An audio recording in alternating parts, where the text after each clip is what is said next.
In a quiet village nestled between the towering trees and untamed wilderness, there lived a man who had long ago left the bustling world behind. He found solace in the silence of the forest, the whispers of nature, and the company of animals who sought peace as he did. A simple man. A quiet soul. Until one day, something unimaginable happened. His name was Elias, and he had chosen a life apart from the world. No more cities. No more noise. Just the rhythm of the seasons and the pulse of the land. His days were simple, waking before dawn, tending to his small garden, and listening to the heartbeat of the earth. Every now and then, an animal would wander by curious, calm, and unafraid. But on this day, there was a sound that did not belong. It wasn't the chirp of a bird or the rustle of the wind. No. This was a cry, a wail, filled with sorrow. Elias had heard animal sounds before, but never like this. A mother's cry. Desperate. Pained. A cry that echoed through the trees like a cry for help. Elias turned toward the sound. His heart raced. Something was wrong. Very wrong. A mother's cry. Desperate. Pained. A cry that echoed through the trees like a cry for help. Elias turned toward the sound. His heart raced. Something was wrong. Very wrong. And then, she appeared, a bear unlike any Elias had ever seen. Her fur was matted, her eyes filled with terror. She was not charging at him. No. She was running. Running toward him with a purpose. And in her mouth, a small bundle. The bear's body language was unmistakable. She was not angry. She was not a threat. She was begging. Begging for help. In front of Elias lay her cub, a tiny creature, barely breathing. It was a miracle it was even alive. The cub's small chest barely rose and fell, and its eyes were clouded, unfocused. Elias had never faced something like this. A wild animal, in desperate need of care, trusting him, a man who had no knowledge of how to save a creature so fragile, so precious. He hesitated. What could he do? How could he help? In the silence of that moment, Elias felt a deep connection to the creatures of the earth. The bear, though wild, had given him a gift of trust. But could he return it? Could he do the impossible? It was a simple touch, but it was a promise.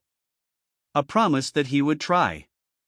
He didn't know how, but he would not let this small life slip away. In the heart of the vast, untouched wilderness, where towering trees stretch up to kiss the sky and the earth breathes beneath the gentle sway of the wind, lived a man who had long ago retreated from the chaos of the world. His name was Elias. Elias had chosen to live alone in this tranquil place, far from the noise and distractions of modern life. In the solitude of the forest, he found peace, a peace that had long evaded him in the bustling cities of his past. Here, in this quiet village, he tended to his garden, listened to the rhythm of the earth, and embraced the company of the animals that wandered freely through the forest. Animals had come to trust him. The birds would perch on his windowsill, and the deer would graze near his garden, unafraid. He had learned to communicate with them in ways words could never capture. They were his friends, his companions. But today, something was about to shatter the peace he had known.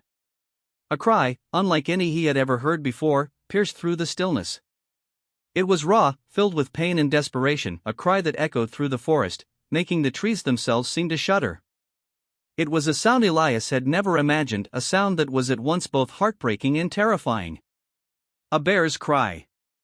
But this wasn't the usual growl or roar of a bear defending its territory. No, this was something different. This was a cry for help. Without thinking, Elias turned toward the sound. His heart raced as the urgency of the cry pressed upon him. What could have caused such a sorrowful wail? And why did it seem as though the forest itself was holding its breath? And then, Elias saw her. The mother bear. She was not charging, not attacking. She was trembling, her body taut with fear, her eyes wide with desperation. She was not here to harm him. No, she was here for something else. The bear had brought him her dying cub. It was a pitiful sight, small, frail, its eyes closed in a deep, unnatural stillness. The air around them seemed to grow heavy, thick with sorrow and unspoken understanding. The bear had brought him her dying cub. It was a pitiful sight, small, frail, its eyes closed in a deep, unnatural stillness. The air around them seemed to grow heavy, thick with sorrow and unspoken understanding. Elias's heart twisted in his chest. He had never imagined something so heartbreaking. The bond between a mother and her child was sacred, and here, before him, a mother was pleading for help for the life of her cub. The bear's eyes locked with Elias's, a silent plea in them. She was not angry, not threatening. She was asking for help. Her trust was evident in the way she stood before him, waiting for him to do something, anything. Elias had no medical training.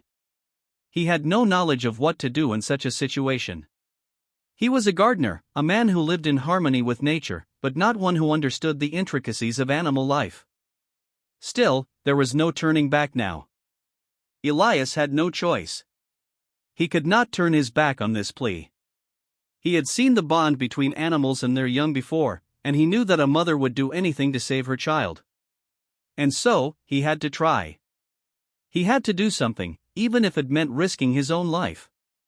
With trembling hands, he felt the cub's tiny pulse. It was weak, fluttering like the wings of a moth. The bear watched him, her eyes filled with an unspoken hope. Elias felt a deep ache in his chest. What could he do? What was the right thing?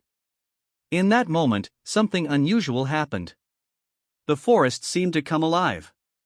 The wind shifted, and the air grew thick with energy.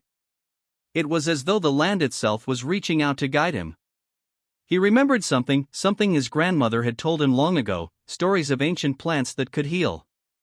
He had never believed them.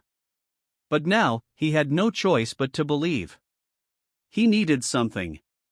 Something to save this cub. The bear had brought him her dying cub. It was a pitiful sight, small, frail, its eyes closed in a deep, unnatural stillness. The air around them seemed to grow heavy, thick with sorrow and unspoken understanding. Elias's heart twisted in his chest. He had never imagined something so heartbreaking. The bond between a mother and her child was sacred, and here, before him, a mother was pleading for help for the life of her cub. The bear's eyes locked with Elias's, a silent plea in them. She was not angry, not threatening. She was asking for help. Her trust was evident in the way she stood before him, waiting for him to do something, anything. Elias had no medical training. He had no knowledge of what to do in such a situation. He was a gardener, a man who lived in harmony with nature, but not one who understood the intricacies of animal life. Still, there was no turning back now. Elias had no choice. He could not turn his back on this plea. He had seen the bond between animals and their young before, and he knew that a mother would do anything to save her child. And so, he had to try. He had to do something, even if it meant risking his own life. With trembling hands, he felt the cub's tiny pulse. It was weak, fluttering like the wings of a moth. The bear watched him, her eyes filled with an unspoken hope. Elias felt a deep ache in his chest. What could he do? What was the right thing? In that moment, something unusual happened. The forest seemed to come alive. The wind shifted, and the air grew thick with energy. It was as though the land itself was reaching out to guide him. He remembered something his grandmother had told him long ago, stories of ancient plants that could heal. He had never believed them. But now, he had no choice but to believe. He needed something. Something to save this cub. The forest was alive with a strange energy, as if the very earth was holding its breath. Elias's heart thudded in his chest as he looked at the lifeless cub. It seemed impossible. How could he, a simple man, hope to heal something so broken? But then, a memory surfaced, one from long ago, a story his grandmother had told him when he was just a boy. She had spoken of a plant, rare and sacred, deep in the heart of the forest. A plant that could heal wounds and restore life. But those were just stories, weren't they? Tales to lull children to sleep. But now, with the bear's trust in the cub's life hanging by a thread, Elias felt something stir inside him. He had to believe. He had to. He couldn't allow this innocent life to slip away. With no more time to waste, Elias stood up. His feet moved before his mind could process the steps. He was already walking toward the deeper part of the forest, guided by an instinct he had never known he possessed. The bear followed silently behind, her heavy footsteps barely audible. The forest had always been Elias's sanctuary, but now, it felt different. The trees loomed larger, the shadows deeper. The whispers of the wind were like soft murmurs of forgotten voices, guiding him, urging him forward. He didn't know where the plant would be, but he knew he had to trust the forest. The energy in the air hummed with anticipation. The bear, ever faithful, moved silently behind him. Her presence was a quiet reminder of the life at stake, and Elias could feel the weight of her gaze. There was something ancient about her, a primal power that filled the air with a strange reverence. As Elias moved deeper into the forest, he thought back to his past, how he had left the world behind, seeking solace in this quiet place. He had once been a man who sought answers in books and facts, but now he was being asked to trust in something far beyond reason. The forest had always been a source of peace for him, but now, it was his last hope. And then, he saw it. There, nestled beneath the thick branches of an ancient oak, was a small cluster of plants, glowing faintly with an ethereal light. The air around them shimmered, and Elias could almost feel the pulse of life emanating from the very earth beneath his feet. Elias didn't know how, but the forest had guided him here. He could feel it in the pit of his stomach, the certainty that these plants were the key to saving the cub. He carefully harvested the plants, their glow illuminating his face in the dim light. As Elias gathered the plants, the weight of the moment settled on him. Could this be real? Could these simple leaves actually heal the cub? He could hardly believe it himself, but what choice did he have? There was no time left to question. He had to act. When he returned, the air felt different. The very trees around him seemed to stand still, as though waiting for what would happen next. The bear stood by her cub, her body tense but hopeful. Elias knelt beside the small creature, preparing the plants as he had seen in his grandmother's stories.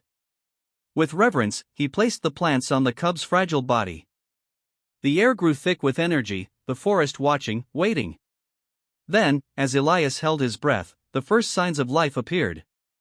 At first, it was subtle, a faint rise and fall of the cub's chest. But then, it became more pronounced. The cub's eyes flickered, and for a brief moment, Elias thought he had imagined it. But no, there it was again. The cub was breathing. Elias watched, spellbound, as the cub's tiny eyes opened fully for the first time. The light of life was returning to it. And then, something truly miraculous happened. It wasn't just that the cub had survived. No. Something far greater was happening.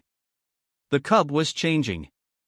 The energy in the air seemed to crackle, and Elias felt as though the very ground beneath him was alive with magic. The mother bear, once filled with sorrow, now exhaled a breath of relief.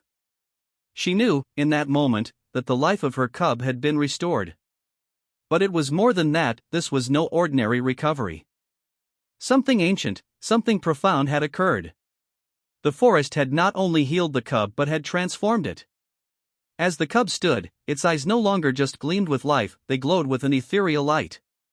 The forest around them seemed to respond, as though acknowledging something greater at play. The cub was no longer just an animal, it was a symbol, a being touched by forces beyond this world. Elias realized that what had just happened was beyond his understanding. He had not only healed the cub but had witnessed something beyond the realm of the ordinary, a miracle, a gift from the very heart of nature itself. And in that moment, Elias understood something profound.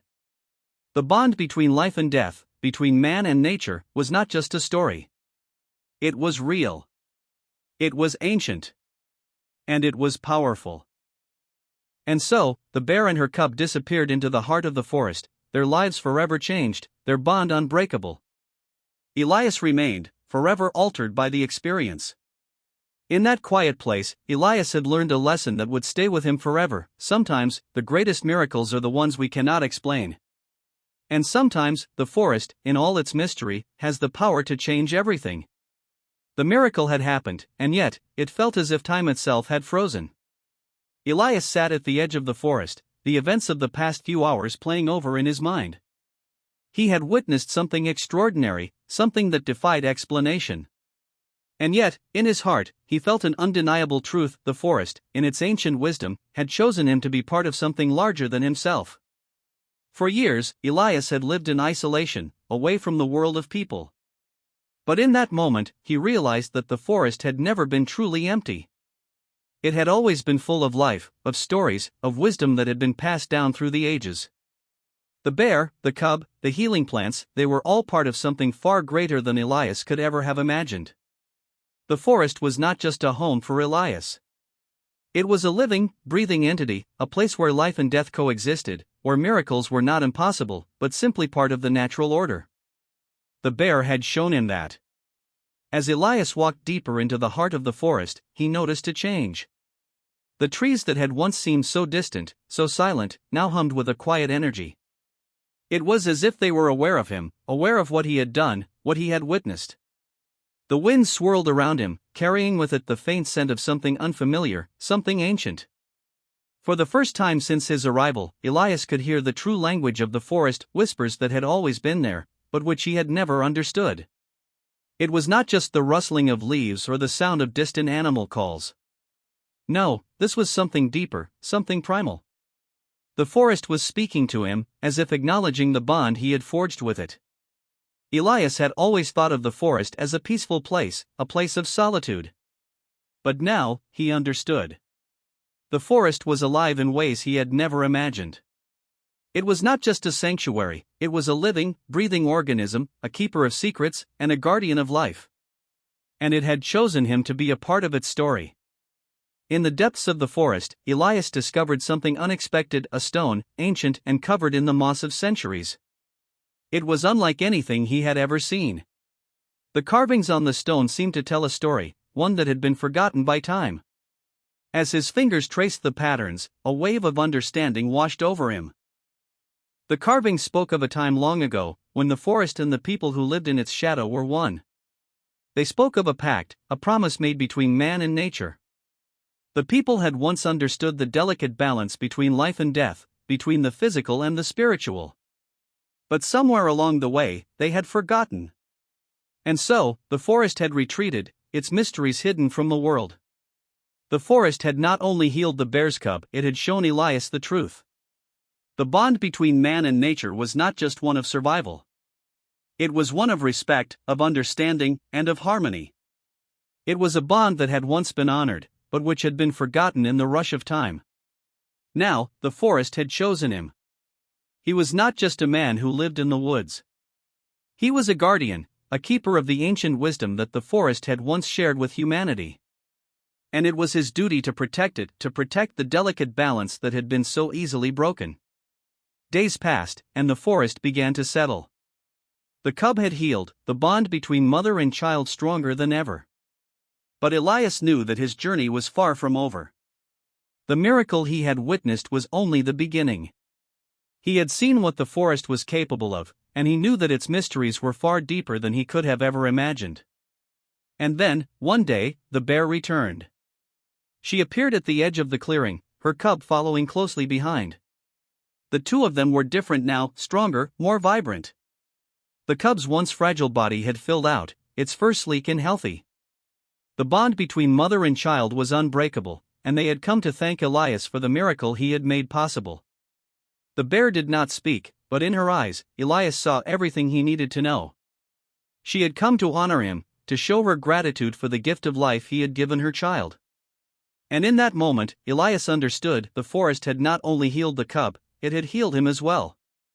Elias had always believed that the forest was a place of solitude, a sanctuary from the chaos of the world. But now, he understood that the forest was much more than that. It was a place of connection, a place where life and death danced in harmony, where miracles were born from the earth itself.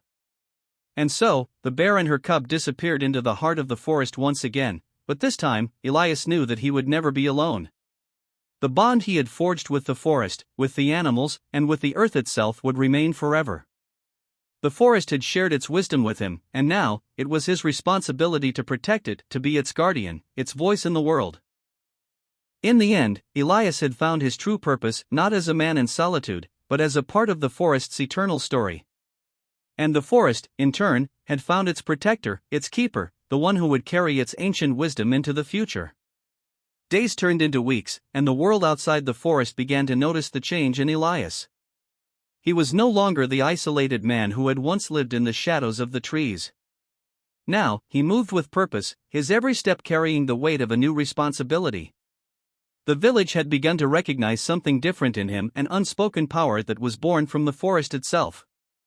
The villagers spoke of Elias in awe, but in their hearts, they feared the unknown. They could feel the change, the shift in the balance, but they couldn't quite understand it.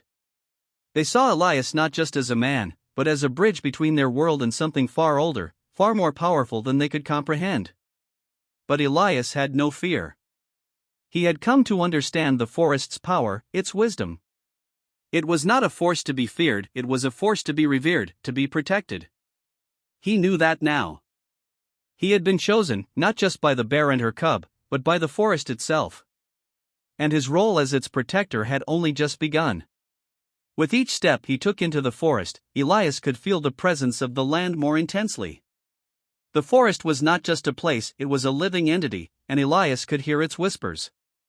At times, it felt as though the wind itself carried messages, urging him forward, guiding him deeper. The earth, the trees, the animals, they all spoke in ways that Elias could now understand. He could feel the pulse of life beneath his fingertips, the heartbeat of the forest echoing in his chest. It was a feeling of unity, of belonging, unlike anything he had ever known. But there was something different this time. The forest was calling him, pulling him deeper. He could feel the weight of its urgency, a subtle pressure in the air. It wasn't just the wind, it was the forest reaching out to him, beckoning him to listen. As Elias ventured deeper into the heart of the forest, he could sense something wrong. There was an unease in the air, a disturbance in the natural balance. The whispers that had once been comforting now sounded like warnings. Something was moving in the shadows, something that threatened the peace he had fought so hard to protect. Elias had learned much from the forest, but there was one truth that stood above all others: balance must always be maintained. Life and death, light and shadow, creation and destruction, they were all intertwined. And when one force grew too strong, it threatened to unravel everything. The forest had not only made Elias its protector, it had given him the strength to fight for it. The creatures that threatened its peace would not go unchallenged. Elias had become its sword and shield, the embodiment of its will. As the last of the creatures fled, Elias stood in the clearing, his chest rising and falling with each breath. He had won this battle, but the war was far from over.